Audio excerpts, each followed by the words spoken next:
Bonjour à toutes, bienvenue sur ma chaîne. Aujourd'hui, je vous apprends à coudre une pochette enveloppe origami. C'est vraiment un projet très facile et agréable à coudre, vous allez voir. Donc, elle est comme ceci à l'intérieur. Alors moi ici, je ne l'ai pas thermocollée car je compte mettre quelque chose de cartonné à l'intérieur. Mais vous pouvez tout à fait, si vous voulez une pochette plus rigide, thermocoller votre tissu doublure. Dans cette pochette enveloppe, vous allez pouvoir mettre par exemple les étrennes du Nouvel An. C'est pour ça que je sors cette vidéo à ce moment. Mais ça peut être aussi des jeux à gratter, des cartes cadeaux pour un anniversaire ou encore une pochette pour mettre votre masque. Vraiment, c'est une petite pochette que vous allez pouvoir utiliser pour plein de choses. Mettre vos papiers. Ici, moi, j'ai réalisé un carré. Je l'ai faite avec un carré de 27 cm par 27, mais en fait c'est tout simple pour savoir quelle taille va faire votre pochette. Vu qu'on démarre d'un carré, vous allez simplement mesurer votre diagonale et elle va faire à peu près 2 fois moins car ensuite il y a les marges de couture. Voilà, j'espère que cette vidéo va vous plaire. Si c'est le cas et que ce n'est pas encore fait, pensez à vous abonner, cela vous permet de ne louper aucune vidéo.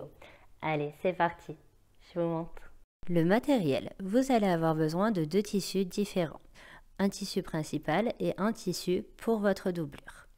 Ensuite, vous aurez besoin de quelques pinces et épingles, puis vous aurez besoin d'une pression et de la pince pour la poser, d'une règle, vos ciseaux de couture, un stylo type friction ou une craie, un coupe-fil et un accessoire à confection d'angle si vous en possédez un. Il vous faudra également un fer à repasser. Il vous faudra aussi votre table à repasser, les fils assortis à vos tissus et enfin une aiguille. J'ai coupé deux carrés de 27 cm, une fois dans mon tissu principal, une fois dans mon tissu doublure. Si vous voulez rigidifier votre pochette, vous le couperez également une fois dans du thermocollant et vous l'accrocherez à votre tissu doublure. Maintenant, nous allons placer correctement notre tissu, nos deux tissus, bord à bord, endroit contre endroit. Une fois cette étape terminée, nous allons placer des épingles qui vont représenter notre ouverture. Nous allons laisser une ouverture de 8 cm. Puis, une fois que nous avons placé nos deux épingles, nous allons continuer de mettre des pinces sur tout le tour. Si vous débutez, n'hésitez pas à en mettre un maximum afin que vos pièces restent bien en place avant la couture. Ensuite, nous allons commencer la couture à notre deuxième épingle. Nous allons coudre sur tout le tour à 7 mm du bord et finir à notre deuxième épingle. Parti pour la couture. Je me place à ma deuxième aiguille, je l'enlève, je fais quelques points à l'avant, puis je fais mon point d'arrêt. Ensuite, je continue ma couture en suivant mon pied de biche afin de faire une couture à 7 mm du bord. Arrivé à un angle, vous allez aiguille plantée, soulever votre pied, tourner votre tissu et rabaisser votre pied et continuer votre couture à 7 mm du bord. N'hésitez pas à ralentir sur la fin afin de tomber juste. Ensuite, vous continuez toujours comme ça et arrivez à un angle, toujours la même chose, on soulève le pied et bien aiguille plantée et à la fin on n'oublie pas son point d'arrêt, arrive à la deuxième aiguille. Voilà le résultat, nous avons cousu ici tout le tour et nous avons commencé et fini par un point d'arrêt. Maintenant nous allons devoir dégarnir nos angles. Pour cela vous allez couper les angles en vous approchant au plus près de votre couture, mais surtout sans la toucher, et vous allez faire pareil pour les 4 angles, ça va nous aider à avoir de belles pointes. Maintenant que cette étape est terminée, nous allons pouvoir retourner notre ouvrage par l'ouverture. Je vais m'aider de mon accessoire à confection d'angle pour bien faire ressortir les pointes. Arrivé à la fin, quand je m'approche de la pointe, je roulotte bien entre mes doigts pour la faire ressortir au maximum. Si vous n'avez pas d'accessoire à confection d'angle, il va falloir le faire avec la pointe de vos ciseaux par exemple, mais attention de ne pas percer votre tissu, il faut y aller très délicatement. Une fois que tous vos angles sont bien ressortis correctement, nous allons maintenant nous munir de notre fer et de notre table à repasser afin de tout bien aplatir. Ça va nous permettre de bien mettre nos tissus aussi bord à bord au niveau de l'ouverture afin de la refermer correctement. Je vais refermer mon ouverture à l'aide d'un point invisible à la main. Vous pouvez, si vous le souhaitez, faire une surpiqûre à 2 mm sur tout le tour, mais je vous conseille de bien assortir vos fils. mettre un fil de la couleur, par exemple ici pour moi de la couleur verte si dans ma canette, et pour le fil du haut j'aurais mis un fil blanc. Donc par souci de facilité, je préfère faire un point invisible à la main. Pour cela, je vais passer mon fil dans mon aiguille, le doubler et faire un nœud sur le bout. Ensuite, je vais commencer par cacher mon nœud à l'intérieur d'une des deux épaisseurs de tissu. Ensuite, c'est très simple. Pour faire le point invisible à la main, il suffit de rester sur la tranche. Vous allez piquer une fois sur la tranche d'un tissu, puis prendre le tissu d'en face. Et le but est de piquer tout le long vraiment sur les tranches du tissu. Ainsi, vous avez un point qui sera complètement invisible. Et à la fin, vous faites un petit nœud et vous coupez bien vos fils bord à bord. Pour faire le nœud, je forme simplement une boucle et je repasse mon fil à l'intérieur. Voilà le résultat obtenu. Devant et derrière, j'ai bien réussi mon point invisible à la main. Maintenant, vous allez placer votre tissu du côté de la doublure au niveau de la diagonale de votre carré et nous allons plier comme ceci notre tissu en deux bien bord à bord et marquer le pli au fer à repasser. Et grâce à cela, nous allons rabattre sur le centre les deux côtés de notre carré à gauche et à droite. Et nous sommes sûrs ainsi d'avoir les bonnes mesures. Vous pouvez vérifier si vous voulez que vous êtes bien centré. Donc voilà, afin d'être sûr que tout soit bien au carré, je vérifie que j'ai bien la même mesure ici et de l'autre côté. Afin d'être sûr d'être bien centré pour avoir une jolie enveloppe. Et ensuite, on va devoir replier le bas. Pour cela, vous allez démarrer du bas comme ceci du côté gauche, faire un repère à 2 cm et vous faites exactement la même chose sur le bas de l'autre côté, un repère à 2 cm. Et ensuite, en suivant ces deux repères, vous allez pouvoir replier le bas de votre tissu, comme ceci. Vérifiez ensuite que vous avez bien 2 cm de chaque côté et placez correctement votre pointe sur la ligne du centre. Vous pouvez maintenant repasser pour bien fixer vos plis. Une fois cette étape terminée, il ne vous reste plus qu'à replier la pointe du centre vers l'intérieur, comme ceci.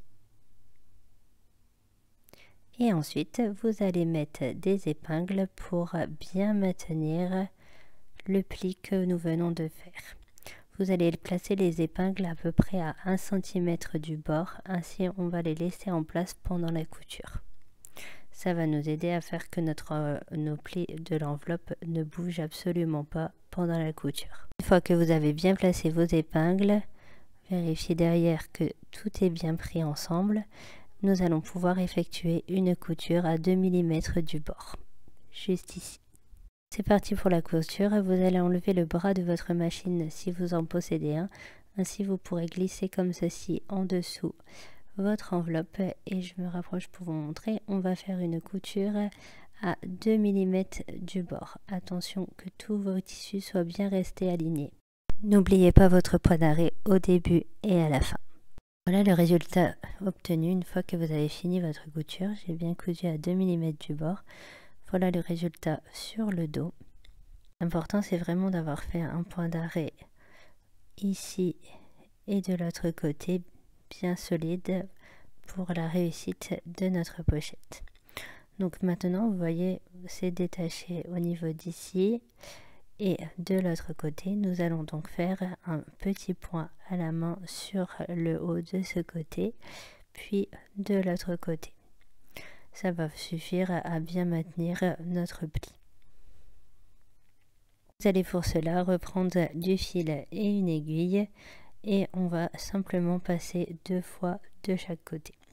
Avant cette étape, je vous conseille de bien vérifier que votre pochette a des angles droits pour être sûr qu'elle soit bien finie et que votre couture centrale de tout à l'heure n'a pas tout décalé votre ouvrage.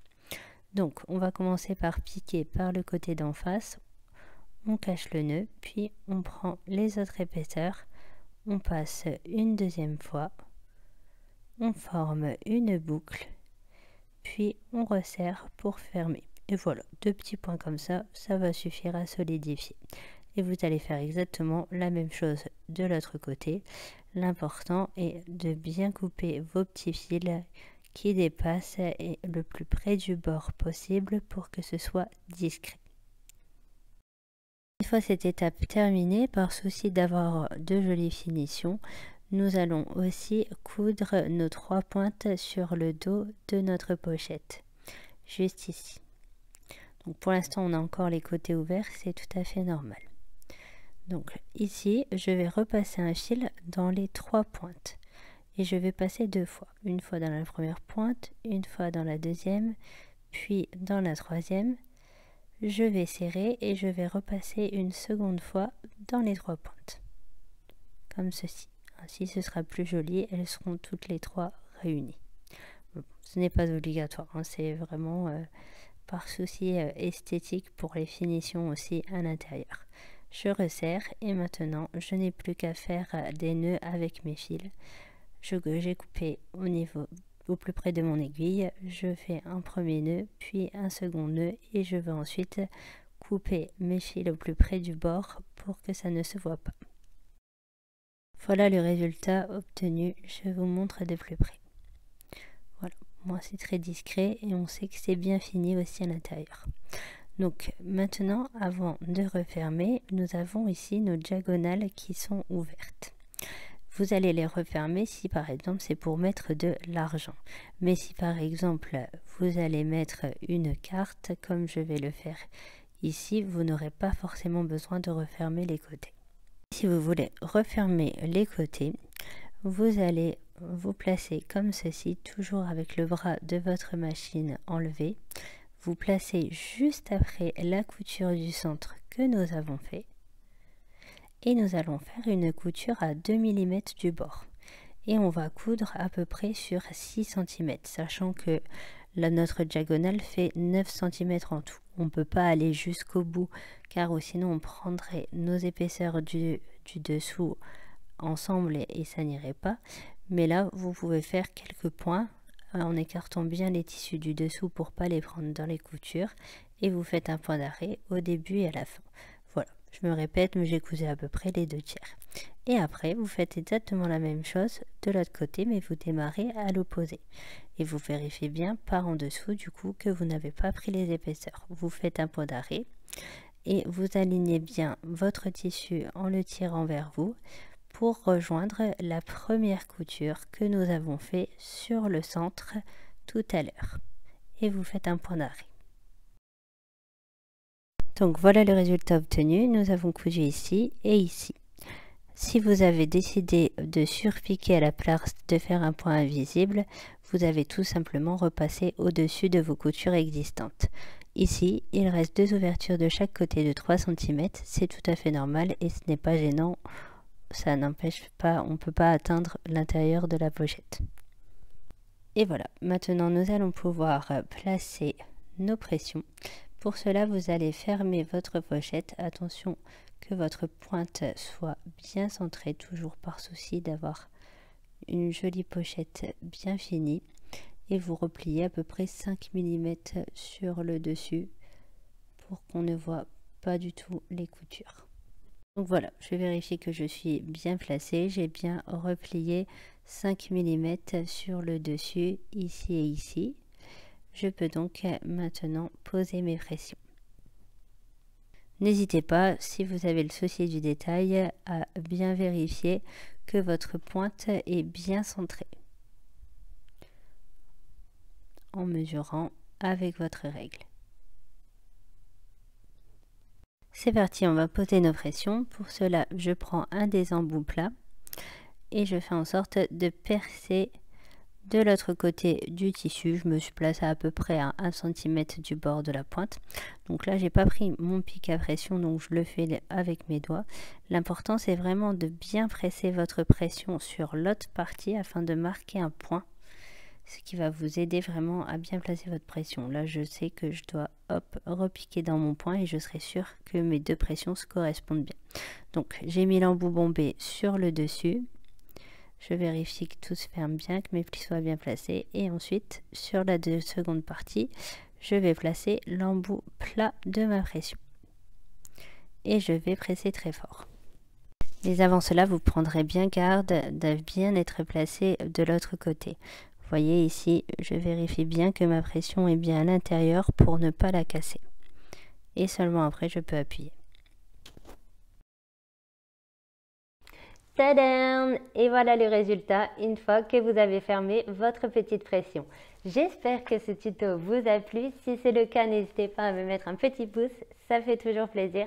À vous abonner si ce n'est pas encore fait et à appuyer sur la cloche pour être averti des prochains tutos. C'est gratuit et facile, lancez-vous. Vous pouvez aussi, si vous le souhaitez, me laisser un commentaire. Qu'avez-vous pensé de cette vidéo? Je me ferai un plaisir de vous répondre. Vous pouvez, si vous le souhaitez, rejoindre le groupe Les Tutos des Coutures d'Aurore sur Facebook qui vous permet de partager toutes vos créations avec moi et la communauté. J'espère que cette vidéo vous a plu. Je vous dis à bientôt pour un nouveau tuto.